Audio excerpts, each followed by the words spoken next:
एक दिन जंगल में शेरू महाराज के दरबार में एक धनी व्यापारी आया और उत्साहित होकर शेरू महाराज के सामने एक चुनौती पेश की। उसने गर्व से कहा, महाराज, मैं जानना चाहता हूं कि इस दरबार में कौन सबसे बुद्धिमान है। मैं 3 ऐसी पहेलियां लेकर आया हूं जिन्हें सुलझाना बेहद मुश्किल है। जो व्यक्ति इनका सही उत्तर देगा उसे मैं सोने की 100 मुद्राएं दूंगा। शेरू महाराज ने मुस्कुराते हुए अपने मंत्री चीताराम की ओर देखा। उन्होंने कहा, क्या तुम इस चुनौती को स्वीकार करोगे? चीताराम ने अपने चेहरे पर एक शरारती मुस्कान लाते हुए जवाब दिया, महाराज, पहेलियां, वो भी मेरे सामने? ये तो मेरे बाएं हाथ का खेल है। मुझे बस उस व्यापारी की 3 पहेलियां सुनने की जरूरत है।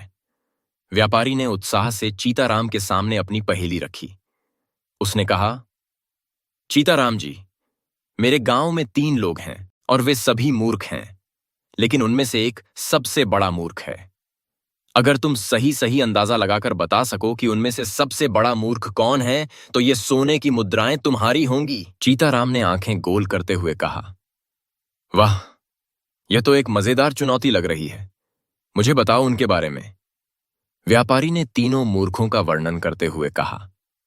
पहला मूर्ख, वह हर दिन अपने घर की छत पर बैठकर सोचता है कि वह आकाश में उड़ सकता है। उसने कई बार छत से कूदने की कोशिश की और हर बार धड़ाम से गिरा, लेकिन फिर भी वह मानने को तैयार नहीं कि इंसान नहीं उड़ सकता।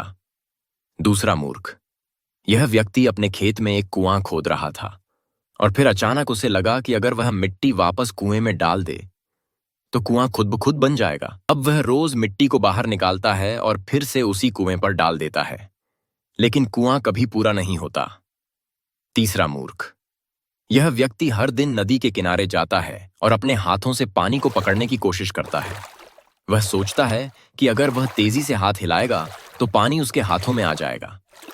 हद है, लेकिन जाहिर है वह कभी पानी नहीं पकड़ पाता और फिर भी हर दिन वही कोशिश करता रहता है।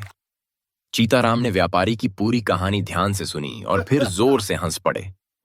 उन्होंने कहा, ओह, यह तो वाकई दिलचस्प है, लेकिन सबसे बड़ा मूर्ख, वह तो मैं आपको अभी बता सकता हूं। व्यापारी चौंकते हुए बोला, कौन है सबसे बड़ा मूर्ख? चीताराम ने मुस्कुराते हुए कहा, सबसे बड़ा मूर्ख तो वह है जो इन 3 मूर्खों को देखकर भी यह सोचता है कि इनमें से कोई एक सबसे बड़ा मूर्ख है। असली मूर्ख तो आप खुद हैं, क्योंकि आप इनकी मूर्खतापूर्ण हरकतों का मजा ले रहे हैं, जबकि आपको इन्हें समझाना चाहिए था। दरबार में ठहाके गूंज उठे। शेरू महाराज और सभी दरबारी चीता की चतुराई से बेहद प्रभावित हुए। व्यापारी के चेहरे का रंग उड़ गया। वह शर्म से पानी पानी हो गया। उसने झुककर सोने की मुद्राएं चीताराम को दीं और बिना कुछ कहे दरबार से चला गया। कहानी की सीख। इस कहानी से यह सीख मिलती है कि दूसरों की मूर्खता पर हंसने से पहले हमें खुद पर ध्यान देना चाहिए। जो व्यक्ति दूसरों की मूर्खता का मजाक उड़ाता है वह खुद सबसे बड़ा मूर्ख साबित हो सकता है। एक अंधेरी और तूफानी रात थी। घनघोर अंधेरा छाया हुआ था। मैं सुनसान सड़क पर चल रहा था।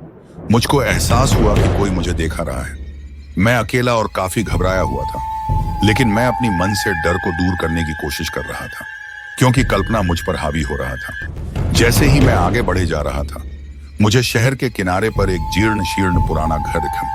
यह उस तरह का घर था जिसे देखकर ही आपको डर का एहसास हो जाता था, लेकिन मैं इसकी ओर आकर्षित हुए बिना नहीं रह सका। ऐसा लग रहा था जैसे अंदर से कोई मुझे पुकार रहा हो। मैं सावधानी से सामने के दरवाजे के पास पहुंचा और उसे धक्का देकर खोला।